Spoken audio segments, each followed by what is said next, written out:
A good learning objective that is specific and measurable is going to help you create a training or a learning experience that is going to be tightly focused and work to the learner's benefit. I will show you how to write a specific and measurable learning objective that is going to set your training off on the right note in just 5 minutes. Let's go. I'm Lindsay, and I cover instructional design, e-learning development, and all things online teaching and learning. What is a learning objective? It is just a statement that describes what learners are going to be able to do after completing a learning activity. That word do is really important.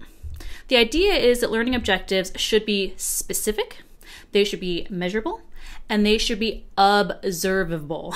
Observable. That means what the learner is able to do is something that you can observe, okay?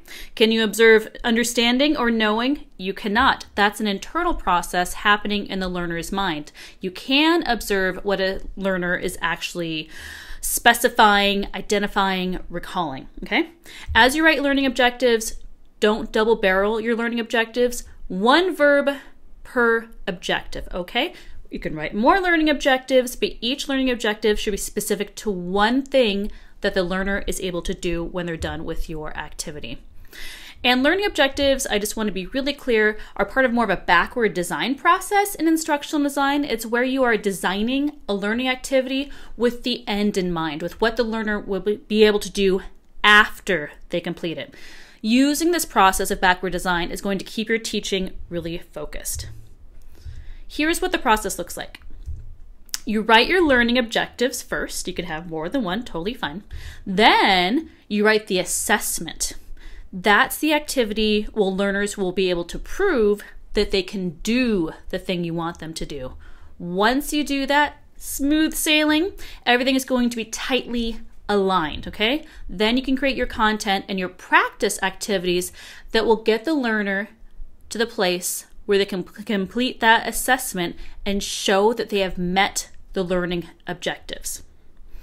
So here's the anatomy of a learning objective. It's 3 things. It's the audience, it's the behavior, what should they be able to do, what is the performance that you can observe, and sometimes it's the condition. You don't necessarily have to include this. It's if there's a particular context in which they can do the do. You may or may not notice that these 3 things actually spell out ABC. So as you're writing learning objectives, think, what are the ABCs? Audience, behavior, conditions. Just to belabor this, let's talk about students will understand or learners will understand. It's not measurable. We can only observe what learners are actually doing, and by observing what they're doing, we can check and measure their understanding. A better objective would be students can demonstrate, will demonstrate. If they can demonstrate it, we feel confident that they have met that learning objective.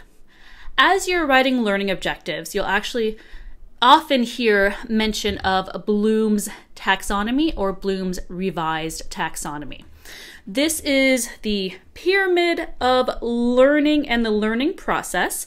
The bottom is the more simple concepts, remembering. Top is creating. So as you're thinking about an entire curriculum, like a series of learning experiences, eventually maybe you'll be able to get your learners to the create pinnacle. But most of the time you're going to be kind of thinking down here, remembering, understanding, applying. These are going to be your learning objectives. Up here would be more like course or curriculum objectives, larger goals, okay? So you can write a lot of learning objectives. Together, a list of learning objectives might help your learners meet a larger goal, which would be written more up here towards the top of the taxonomy, okay? More complex as you go up. So right now, let's just focus on the bottom 2 levels here and write a quick learning objective. So I'm constantly Googling lists of verbs. I like to start with the verb. I find the verb first, I write everything else around it. So you can just Google Bloom's taxonomy, Bloom's revised taxonomy. These are verb examples from the remembering and understanding levels. I'm going to pick one. Let's use the one identify. Let's write one together real fast here.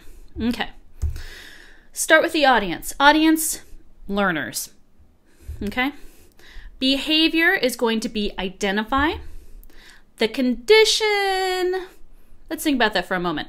All right, so I think my learning objective will be learners will be able to identify the key components of effective instructional design. Okay, so learners or my audience, identify is the behavior. They're going to identify the key components of effective instructional design. If I want them to do this as part of an assessment, I'm going to give them a set of sample e-learning modules. Okay, so using what I give them, they're going to be able to identify the key components of effective instructional design. That's a condition. That's it.